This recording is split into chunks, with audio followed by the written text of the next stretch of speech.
Well, a very good afternoon to a brilliant guy. A lot of people out there will know this man. Um, Obviously, Dave Gibbons, for those of you who don't know, has been in the sport for a very, very, very long time.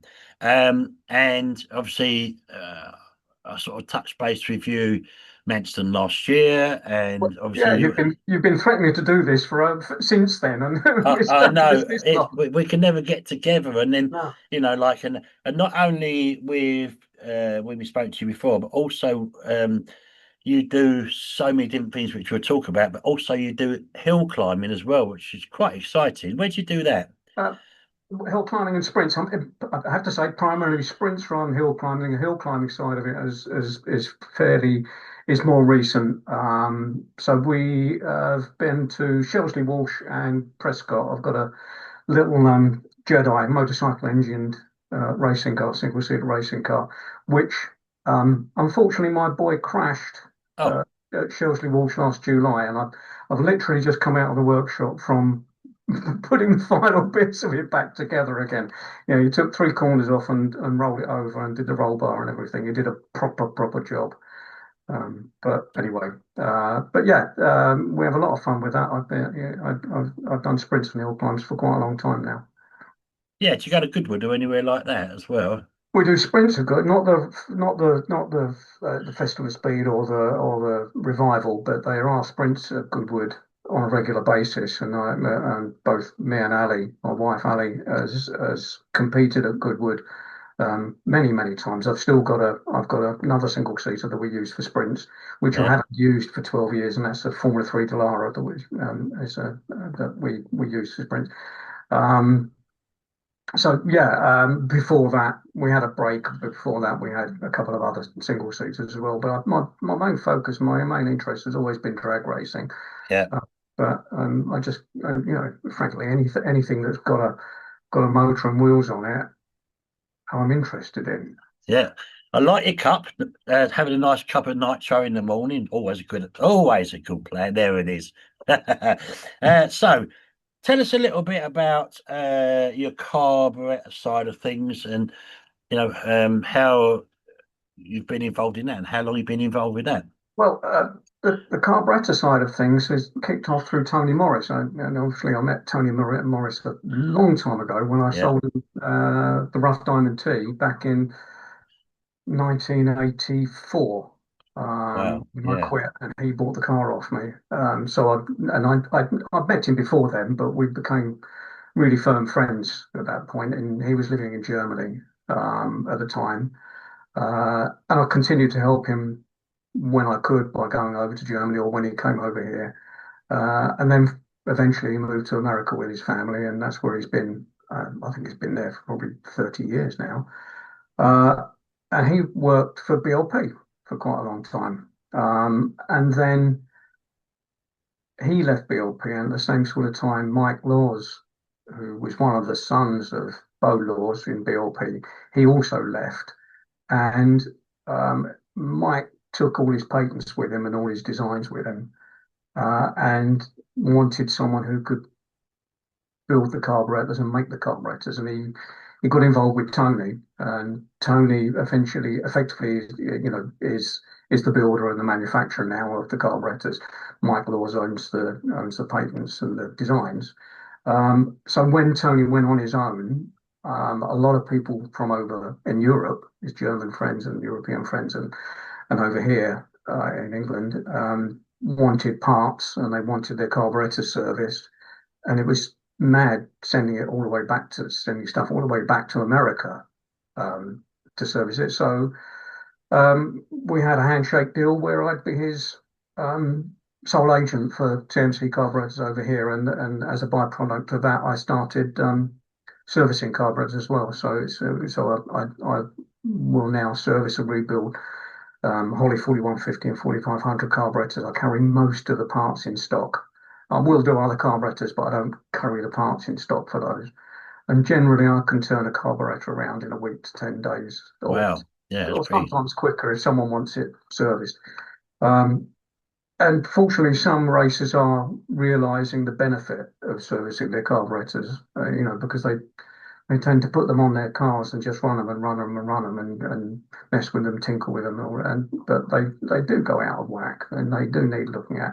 And people do things to them. They forget that they've done things to them. So every now and then it's worth straightening them out. And but ultimately, I prefer people to buy a brand spanking new TMC carburetor. Yeah, Ultimately, that's what I'm primarily here for.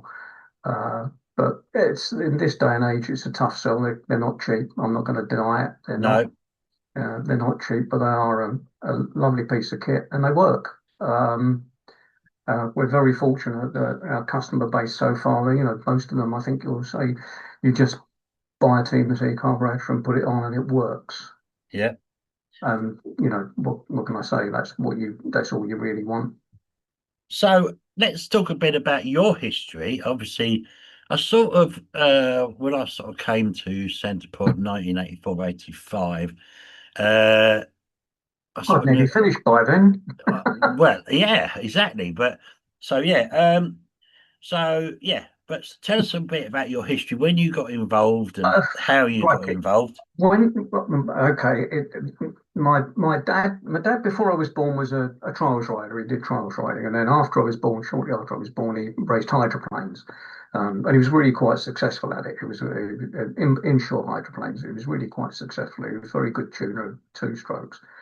And then for some reason, I don't know why he quit. Never went to a lake again. And then a year or two later, we bought a kart, and I went kart racing when I was 12. Um, but we happen to live in a kind of hot spot of drag racing in Wallington, within several roads, all parallel to each other. We had in one road in Wallington, in Stafford Road, um, Dave Pryor and Dennis Aycott had their dragster in the window of the tire sales tire shop where they worked. So they were our like local tyre shop, so we got to know them. And then just the other side of the railway line from me, there was a fella called two fellas, Bob Dyken and Terry Brown, who had a dragster called Majesty, had a 4.5 litre Daimler engine in it. Prior to that, they'd had the old Warden car. Um, just a few miles away, Tony Densham ran Sutton Rebore, and my dad knew Tony from having machine work done on his boat engines and stuff like that. So I already knew Tony. And then I'm trying to remember what year it was. I think it was 1974. On the corner, almost opposite the hire shop where I worked with my dad, American Auto Parts opened up. Um, so within a very small area, we had a lot of drag racing and hot rod stuff going on. So my dad and I had never been, so we went and watched after seeing, after meeting Dennis and Dave. We went and watched. Went to Santa Barbara back in the days when you went there, and back in the day you weren't there for 4 days. You went there in the morning. They qualified in the morning. They raced in the afternoon. They all went home again. Um, so we went and watched, and my dad got interested, and then he happened to be having a chat with Dennis Aycott and Dave, and they've said they know where there was a chassis, rolling chassis for sale. It turned out, I mean, at the time we didn't realise its provenance, but it was the Alan Herridge pulsation chassis that then went Right. on to be Bruce Brown's Prospector 2. And it came to us had a drag rear axle in it, pair of steel wheels, but it had all, it was a complete car other than the engine and gearbox. Um, So our hire shop also backed onto a breaker's yard. So we raided the breaker's yard for a 2.5 litre Daimler engine and a full Thames gearbox. And my dad, being an engineer, he engineered the bell housing and stuff. And he taught me how to rebuild an engine. I polished all the ports and did all that stuff. I was 16. Yeah, yeah, yeah, I didn't even have a driving license at the time. Um, so we completed the car. It went and did a couple of shows, did the Bellevue Manchester show and the custom car show at Crystal Palace, and then a week after I passed my driving test, I was racing a Blackbush in the dragster. So at yeah. 17, you know, uh, It's very interesting. The Stafford Road, a lot of that area has now changed so much, hasn't it? mhm. Oh yeah, Hugely. yeah, Yeah. yeah, I mean, I when I used to work for British Telecom, that's just down the road was the BT yard. Yeah. and things like that. There was a massive school that was built there as well, in the Roundshaw, and Yeah. Yeah. I've got that right, haven't I? Yeah. Yeah, Yeah. Yeah. yeah, Yeah. yeah, Just up the road. yeah, Yeah. yeah. And Wallington, and then obviously the railway line where the bridge was, and Yeah. Well, yeah, that's where I lived and worked for 50 years. So yeah, yeah. that's my neck of the woods. And then that's the Car Shorten side, I guess, as well. And Yeah. I remember all of those names from around there. Yeah, Yeah, it's yeah, yeah, yeah. incredible. Well, I'd moved to Carshaw. I lived in Carshaw for a while, and before moving, and then I moved back to Wallington. Yeah, because I So was anyway, that was the dragster, and we ran that for 3 years. Then I built the Topolino with my dad. We built the chassis ourselves, started from scratch, pack cast body. Obviously, it was a pack cast body. Originally, it was going to have a Daimler engine in it, but then we got offered a small block and a four-speed Muncie, so that went in it instead. So I ran it with that combination for a while, and then gradually, anyone who's seen the car, we've seen every year it changed slightly, and ended up with 327 small block and a power glide in it. And I was I was the first person to use a transmission brake in the UK. My dad bought the equipment back from the States on one of his visits. And people didn't think it would work, but I was the first person to use a transmission brake in the UK. And it made a huge amount of difference. And then the Rough Diamond T came along. Um, that was a strange deal where um, Johnny Everett had commissioned Norm Wilden to build a chassis for him, build a race car for him. But for some reason had got impatient or I don't know, I won't go into I don't know the details, but anyway, he wanted to have a rolling chassis. He wanted a car to go. So I struck a deal with him. I kept the engine and gearbox out of the Topolino, and I bought this part completed T so that he could drop his engine and gearbox straight in the Topolino and race straight away and not have the trouble of finishing the car. Well, um, I don't know what happened. I don't know. I don't think he actually ran the Topolino, but I do know that it got stolen and was never seen again. Um, what I got from him, the Norm Wilden thing, was basically the bent tube tacked together. At a front axle, didn't have a diff, had a well-used Jago T body that had been cut down. And again, me and my dad finished the car off, built the car, and that started 3 years of running the T. Um, and then in '84, I decided to quit basically, and I walked away from the sport for a while, Mm. and sold the car to Tony. I'm still keeping involved with racing, with Tony, and various other friends, people like Ron Putney and stuff like that. I used to go and Yeah. help him because he was local, he was Croydon, so I knew him. So I used to go and help him with the Cougar and so on and so forth. And then some years later, I also helped drag out the old Hellraiser for Ron when he bought the Hellraiser off of Monza off of Menge, off of Dave Menge, No Ranger, yeah. and I prepared it for Supergas for Ron Putney.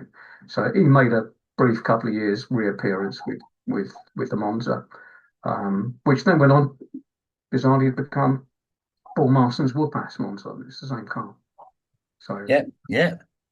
So yeah. So any sort of driving in that time or anything, or you've done yourself? uh, what during that time? Yeah. I didn't. I no, I didn't. I didn't drive anything for that time and during that period. But I kind of stayed involved. I was asked by Russ Smith, who was the editor of Street Machine at the time, and I can't even remember how the conversation came about, but he asked me if I wanted to cover the drag racing for Street Machine magazine. So for a couple of years, I took photographs and wrote the race reports for Street Machine, and that led to me doing a few bits for Custom Car, National Dragster, Superstock magazine, and various other things. I didn't take it very terribly seriously. I would never call myself a journalist. So Uh, you would have known Richard Nichols then at the time. oh yeah, I know. I'm still in touch with Richard Yeah, Nichols. Richard, I speak to because he was on the radio station. I was on the radio station. Then we got involved with Yeah, yeah, yeah. Nitro together. So yeah, and he was obviously Link House in Croydon Yeah, and just down the road. he he came to my rescue when I broke the diff of the Rough Diamond Tea. Yeah. Um, and coincidentally, my girlfriend at the time worked at Link House. Right. Uh, so I, on a different magazine, not Custom Car, but it was in the same. And I was parked up outside Link House waiting to pick her up one day in my El Camino tow car, which obviously was painted the same colour as a bloody race car. And all of a sudden, I heard this shout down from a window, and it was Richard Nichols shouting down, "What the hell are you doing here?" And I've gone, and we've had this conversation. Said, "You're going to be at the whatever meet it was." I said, "No, I smashed the axle up. I need." He said, "You're going to fix it." I said, "If I had the money, I'd fix it." He said, "Come up here." So I went upstairs, and he sorted out the deal and paid for new parts and organised Jeff Hauser to import the parts, pay for the new parts, and that's when custom car decals went on the front of the Rough Diamond T. So he helped me out with that. So he got me back out on the track. I spoke to Richard last week, and I'll be passing this one on to him as well. Yeah, Oh, it's funny, Yeah, isn't it? Very small world, yeah, really. yeah, yeah. I remember getting drunk with him on many occasions Oh, yes, yes, yes. in the wine bar in just beside Pink House. Anyway, Yes, uh, yes, yeah. Good days, so good yeah, days. Yeah, so I as I say, I kept my finger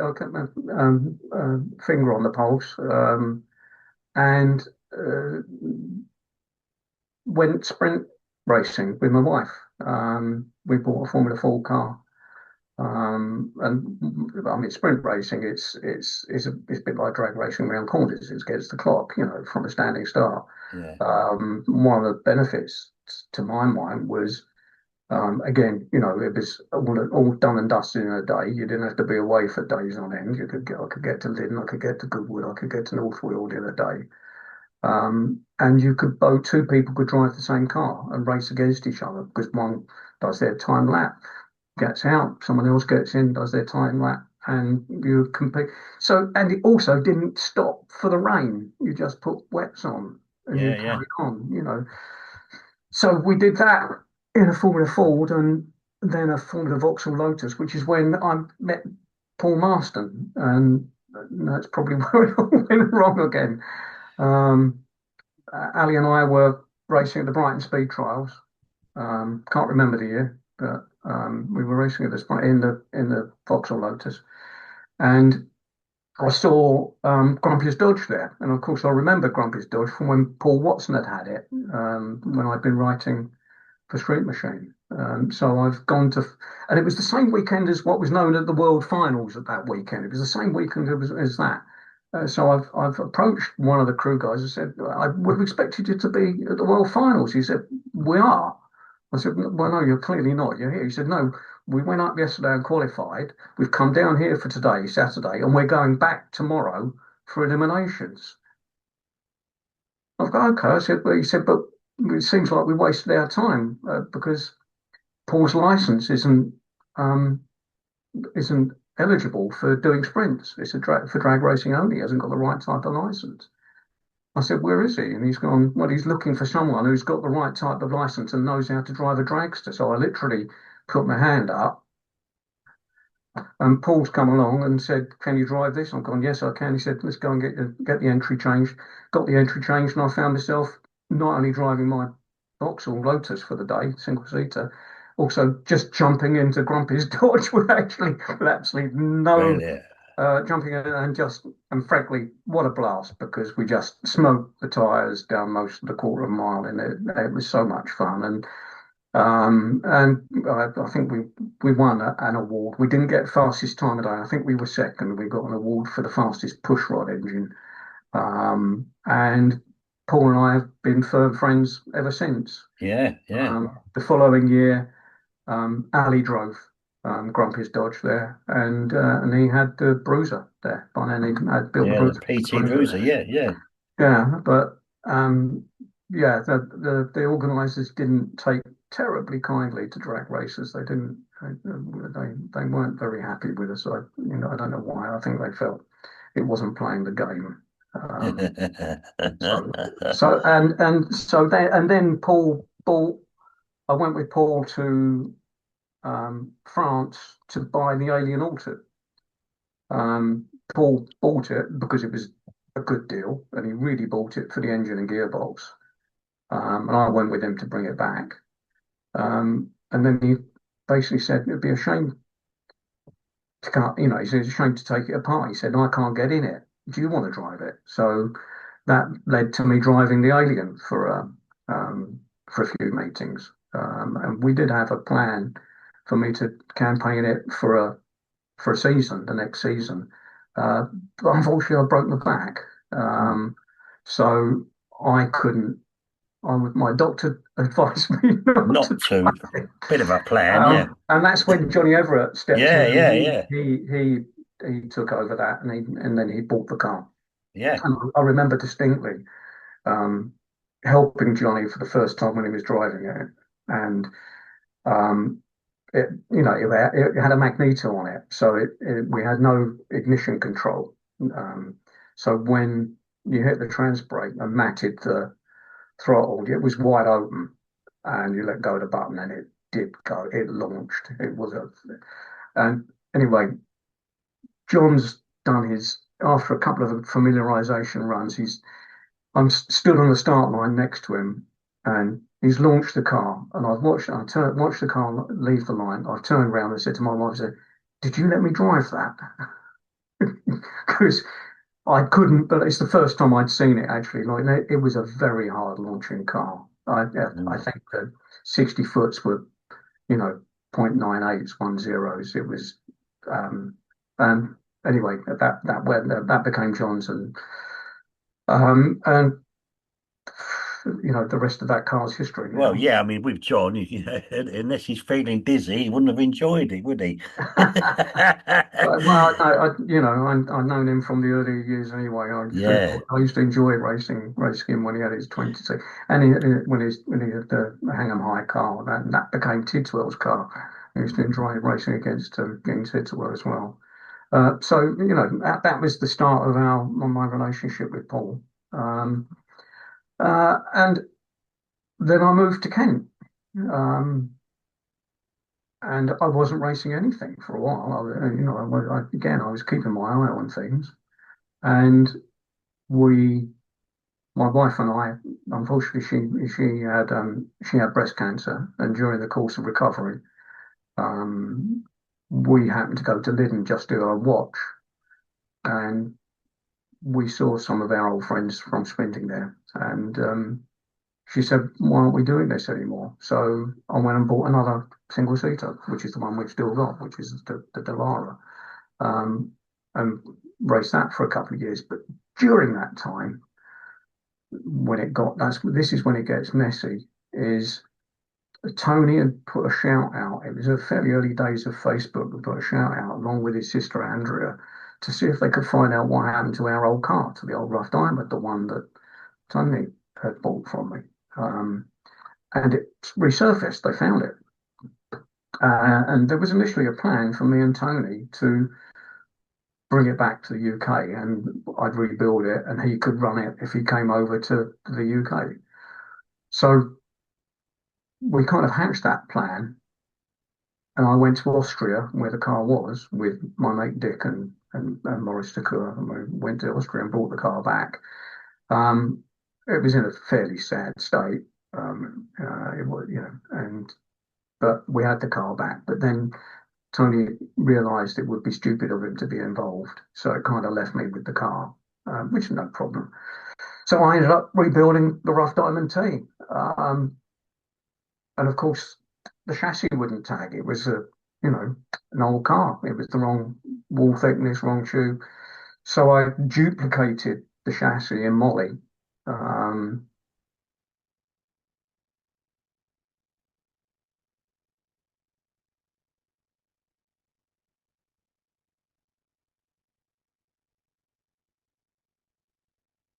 it. Um, and because Tony was no longer going to drive it, I could put the lower roll cage back on it. To Yeah, so we ended up with a replica. So it used a lot of the original parts. The diff was the original one, the wheels were the original wheels, the body was original, steering box, and there was it used an awful lot of the chassis was now tagged. It would tag down to 6 seconds, but and that was the start of me racing again. And then at the time we had my boy, so I built him a junior dragster when he was 8, and he raced that alongside me. And during that period, I got a phone call out of the blue from Rob Loring, who said, "How do you feel about Well, I'll go back a bit. When I sold the race car in 1984, in 1985, I applied for a job in the back of National Dragster to become a crew member on Jim Head's top funny car team, and I got the job. So I went to America for a year and worked on Jim Head's car team, which was a fabulous experience. I learned an awful lot about running a nitro car. Yeah. I had the privilege when we were back at the workshop. I'd always build the engine that would go in, be our first qualifying engine, first qualifying engine. But it would be my motor. I always felt quite proud. It would be my motor that went in first, and then after that, of course, everyone had his hands on but I always assembled the first one. So I spent a year over there working on Jim Head's team, and last year I met him again for the first time in 40 years at the Gator Nationals, which was quite nice and quite emotional. But anyway, coming back to more recent things, Rob Loring knew of this experience I'd had, and out of the blue called me up and said, "Did I fancy helping Bob Glasser get the Capri funny car going?" Well, it would have been a fool to say no, wouldn't I, really? So we brought the chassis and the engine and everything down to my workshop here, and I built the car for him. Richard Walters did all the body work at his place, and Bob brought them back together. So I spent a little while helping Bob run his funny car, which was great fun. Which obviously he's now moved on. We've moved on. But I carried on running I carried on running the Orchard for a little while. And then when Scott was 16, I kind of been hanging on to it, hanging on to the car to see if he wanted to drive it. And when he was 16, it came to the start line for the first time. And he'd been to the start line because he'd been in a junior dragster, but he was not old enough to be on the start line with the car as a crew member. So he'd only ever seen it from the stands. And a decision he made at that time, which he now regrets, he turned around to my wife and said, "I don't want to drive that." I think, it probably scared him a little bit at Yeah, 16. yeah, yeah. I don't want to drive that. And on hearing that, I've gone, well, yeah, you know what? I'd have to cut the roll cage off to get you in now anyway, because he was taller than me. And I thought, well, I might as well sell it. And that's when I sold it, and it's moved in, Schofield's bought it, and it's now still out there, threatening to come back. One of Russ Carpenter's old crew members has got it. Can't think of his name at the moment, but he's threatening to bring that out. So that was, that's probably more years ago. No, how many years ago was that? That was 4 years ago. Yeah, 3 or 4 years ago, I sold the car. And I've just been, fortunate that Paul's always offered me the chances to drive various cars. I've driven his Monza at Rockingham, and at North Weald, and at the Pod. It was, nice of him to let me have a go at those things. Yeah, yeah. We've always had a bit of a deal going on. And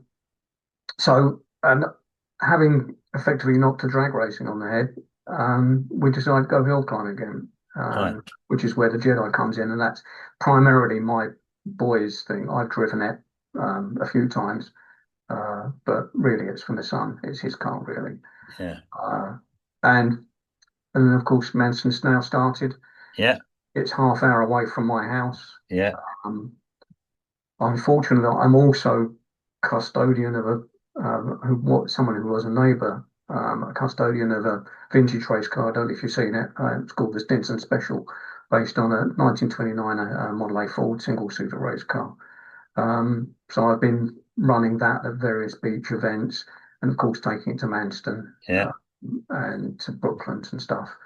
Uh, but with Manston down the road, I've been going there and running the stints, and I had a driver, Paul Dragster, there, um, and I said that because it's so close, I'd be a fool not to have a race car that I could use there. Mm. Um, you know, something something for the.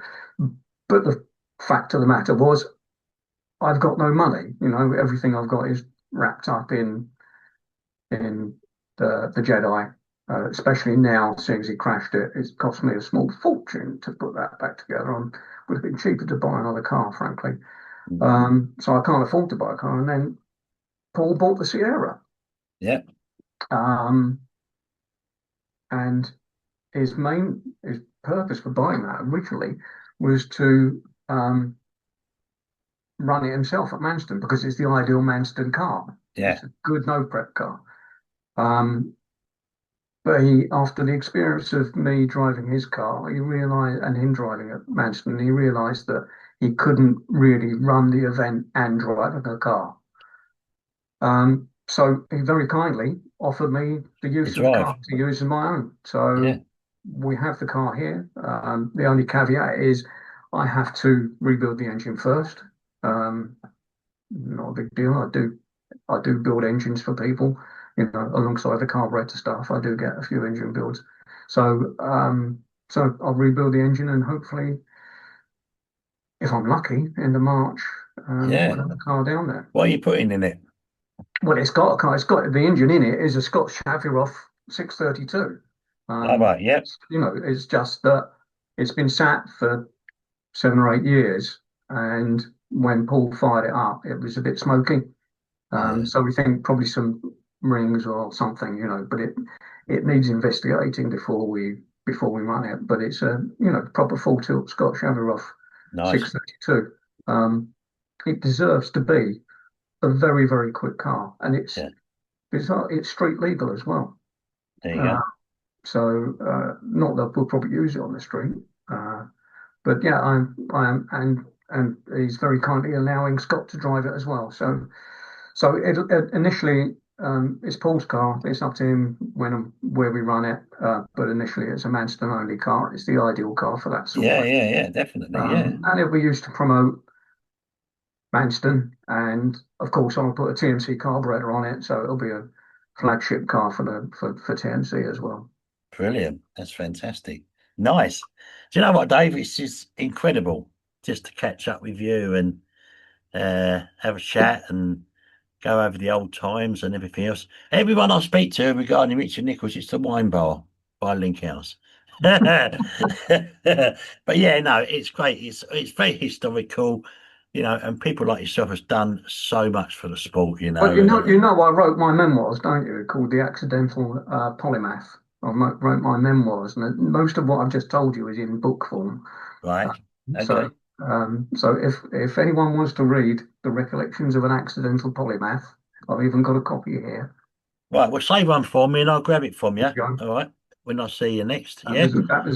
was I wrote that about 4 years ago, so Yeah. it needs dating now. But a lot of what you've just heard is in the Yeah. book. Yeah. Yeah. No, it's fantastic. So we will be at the Manchester towards the end of the month anyway. So Okay, we'll catch up with you down there, hopefully. I will be there with something. Yeah. Hopefully it'll be the Sierra. It'll definitely be the Jedi, Yeah. because we need to choke that down ready for the year. Yeah. So it'd be good to see you there. Yeah, definitely. We'll have a cup of coffee. Yeah, definitely. That'd be really nice. Okay, you look after yourself. It's been fun, mate. Thanks to you and the family and everyone, and stay safe out there, and we'll see you very soon.